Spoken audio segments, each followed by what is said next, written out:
park. Nothing needs to be done. It's all been done for us. Maintenance, certainly will be maintenance. Somebody said, well, who's going to maintain it? Well, I don't know what property Mr. Byron was talking about where this trail is all overgrown and nobody goes on it anymore, but I asked you to go look at Monica's garden, which the Conservation Commission got donated to the town in '08, I think, maybe '07. We built trails. We planted grass. We made a picnic area. We've got benches all throughout the trails through the property. We maintain it. Volunteers. We maintain it. We clean it up. After a storm, we go out there and clean up any branches. If a tree falls across the trail, we're out there with chainsaws and we take care of it. We cut the grass on a regular basis. Cedar Swamp, Conservation Commission got that donated to the town. 69.5 acres. It's not a park, it doesn't have a lot of access, but we maintain it. We've been out there cutting trails, reopening old trails that were overgrown. National Grid has redone the road through it, which has helped a lot. And we worked with them to make, not a bridge, but to put some rocks across an area to make it accessible. We had a beaver problem.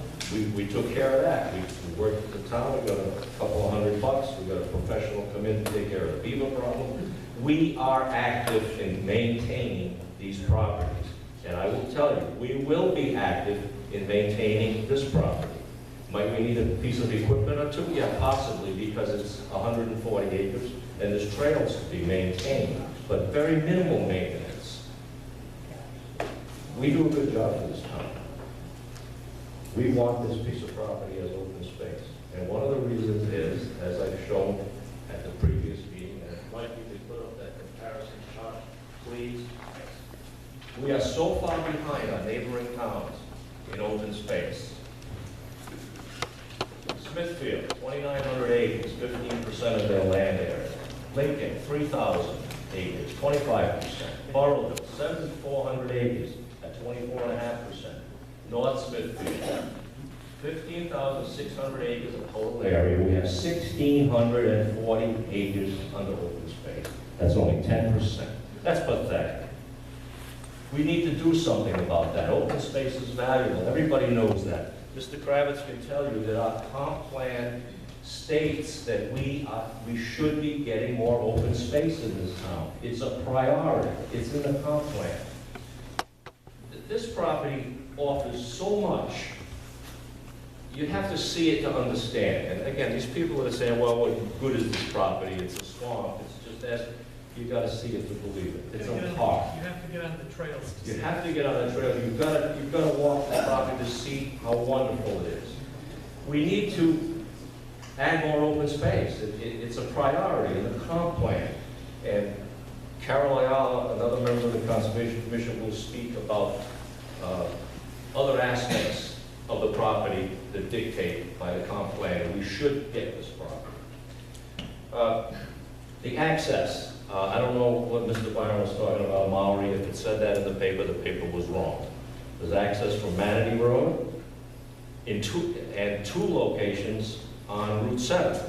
The old railroad bed that comes out south of MATTITY Road is an access. That's part of this package. And the dirt road's the A-frame that's set back in the woods. And that road continues right past that house, right to the field.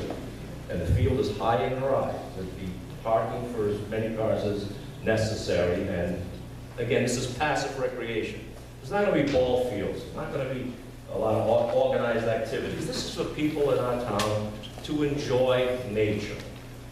The educational aspect, Mrs. O'Hara mentioned, and Irene Nebica. You take kids out there and you know, we all know today kids sit in front of computers an awful lot.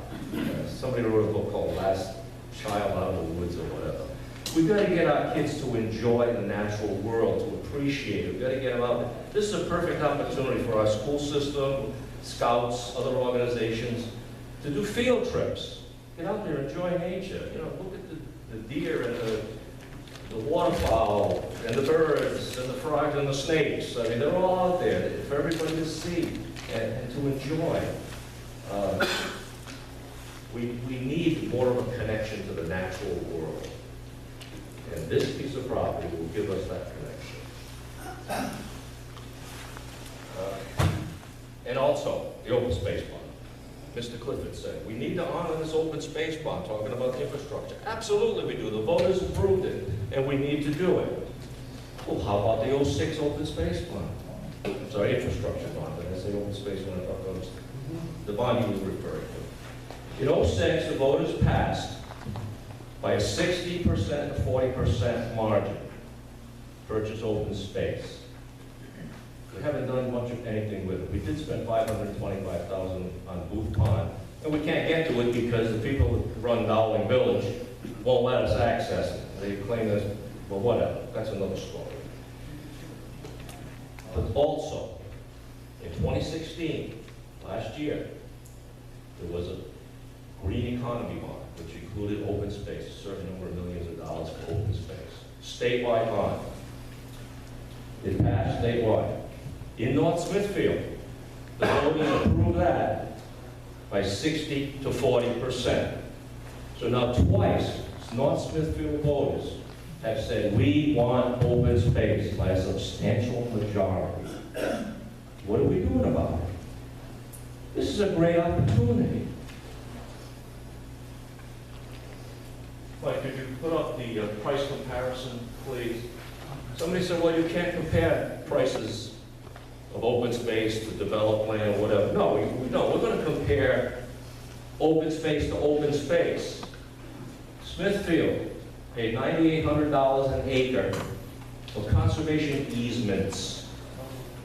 Not ownership, easements. And those are 3 separate parcels totaling 93 acres. So they're not adjoining.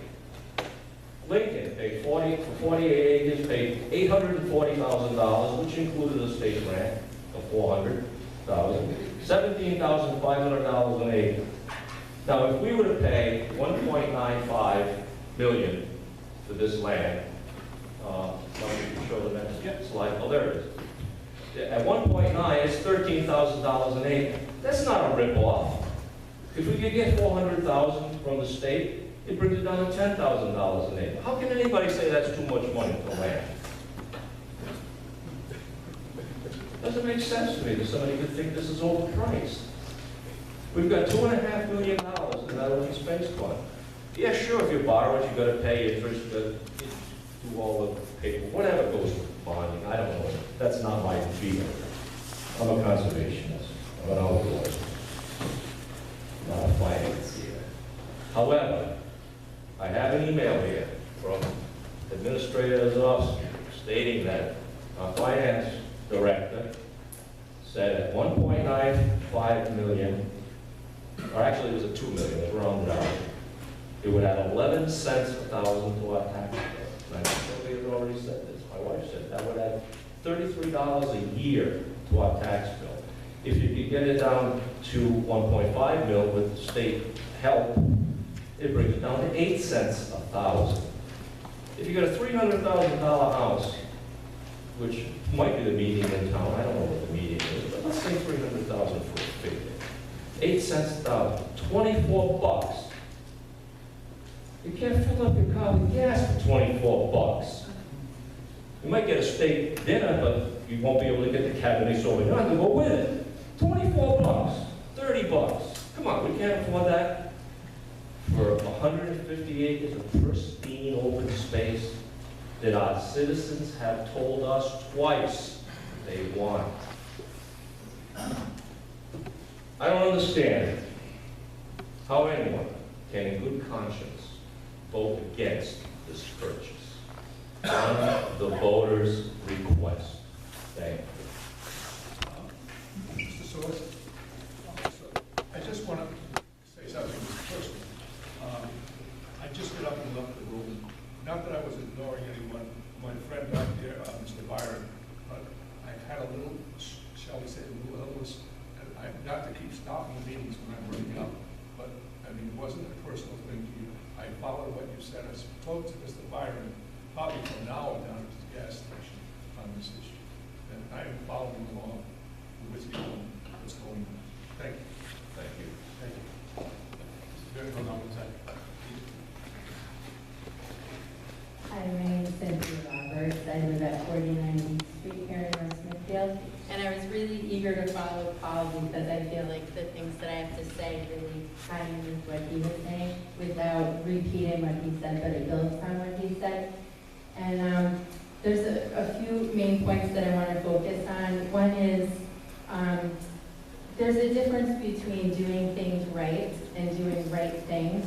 And I feel like a lot of people here tonight are really concerned that we do things right related to the money and the value and appraising and all that. And I couldn't agree more. And I would think most people in this room would feel that way. We want a good value for what we're purchasing.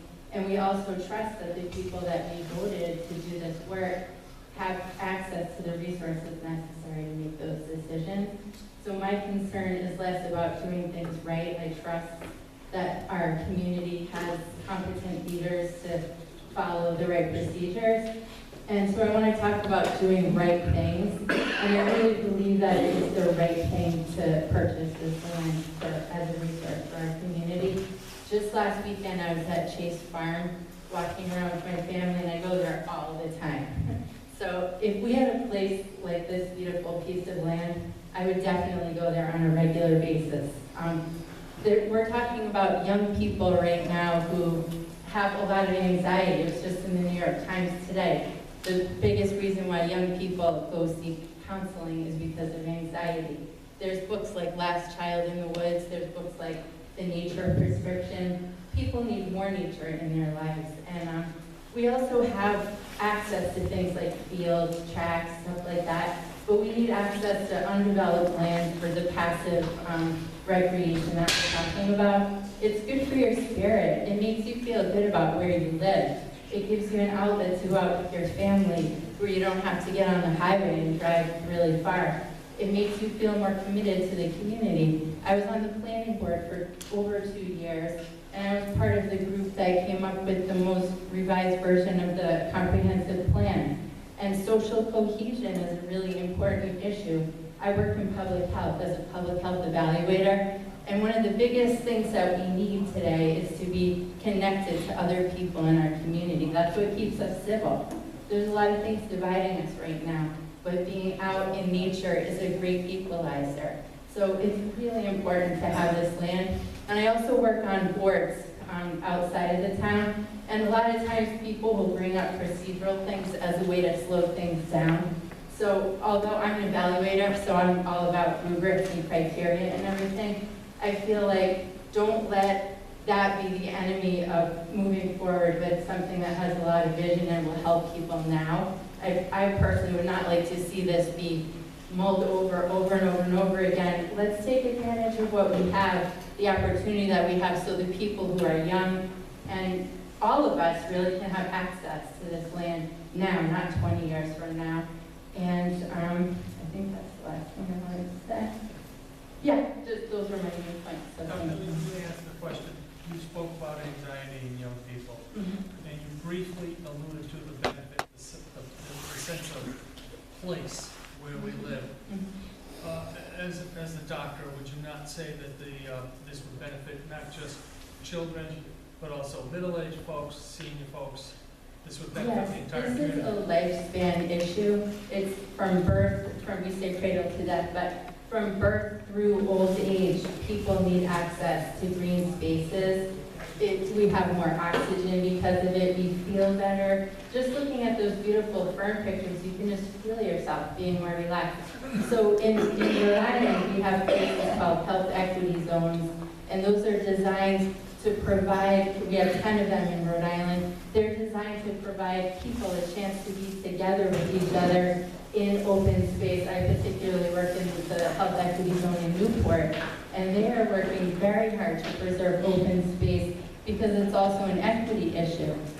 Not everyone can get in their car and drive far distances, so having something be right in your hometown is really a benefit that those of us with more privileges might not be aware of. And I know from paying attention to our statistics, that we do have families that are not privileged in this community, but they tend to be more invisible. And also, just like I'm a middle-aged person, but there's a lot of young people who can't come to these meetings because they have young children. So I guarantee you, a lot of my friends with young children want this land, they're just not able to come and speak here. So I feel like I'm representing that perspective as well. Thank you. Thanks. Mr. Gurdon? Excuse me, Mr. Gurdon, sorry.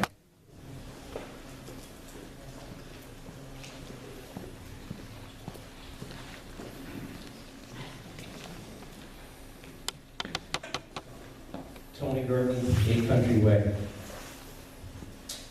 I have to admit, I'm a little conflicted in my opinion tonight. I serve as chairman of the Parks and Recreation Commission here in town, and I'll speak to that in a moment, but in that role, I certainly agree with a lot of what members of the Conservation Commission and the Land Trust had to say about the need for passive recreation, open space. I recognize that, I agree with it. However, I also agree very much with what Mr. Clifford and Steve Byron had to say. And making decisions, the council making decisions that are in the best interests of the entire town, both from a opportunity perspective and in relation to financial prudence. So I sent you an email this weekend, and I'd like to reiterate some of those questions. And first off, I want to commend what the Conservation Commission does, and I think maybe they go above and beyond. And the bottom line is, if and when we purchase this property, it's not their responsibility to maintain those paths, to maintain that property. It's the responsibility of the town of North Smithfield, because we are going to own it. And after they have moved on, and there's another group in place, there's no guarantee that that group is going to do that, go to the extreme lengths these people do. So it's going to be the town's responsibility. Have any of you spoken with the Parks and Recreation Director in relation to what those costs could be and what those requirements could be to maintain this property? I haven't spoken about the exact cost, but I have spoken to Mr. Pendergast about this issue. Okay. Well, I have. And Ray Pendergast told me those costs could be extensive. And it's going to require a lot of maintenance. So we've got volunteers saying they're going to do it. Well, guess what? The town owns it, not volunteers. And it's going to be the town's requirement. So you have to be prepared for some long-term maintenance costs. I don't know if that's been factored into the whole discussion here yet. Beyond that, I have another question around the actual value of the property. Is there a firm appraisal that you folks have looked at? No? Well, where does the $1.95 million price tag come from? Was that put forth by Mr. Goldberg? Yes. That was his dollar? How much negotiation has the council done in relation to that dollar figure? Mrs. Zelinski would like to address that. You know, at this point, that's the seller's asking price. Yeah. We have not negotiated. If you prudent upon the town to seek an appraisal of the property, it may not, probably won't be that amount of money. I don't see it would be that amount of money. Okay. We also have to take into consideration Mr. Gold will be benefiting for the still open space behind his property. Absolutely. There's some value to that, Mr. Gold. Absolutely, from his own Absolutely. ownership perspective. Okay. Mr. Grattan, I can't tell you what we have yet to negotiate with Mr. Gold. All right, so you do plan to do so? When everybody's done speaking, I think the council president and I will elaborate on Good. where we think this may go.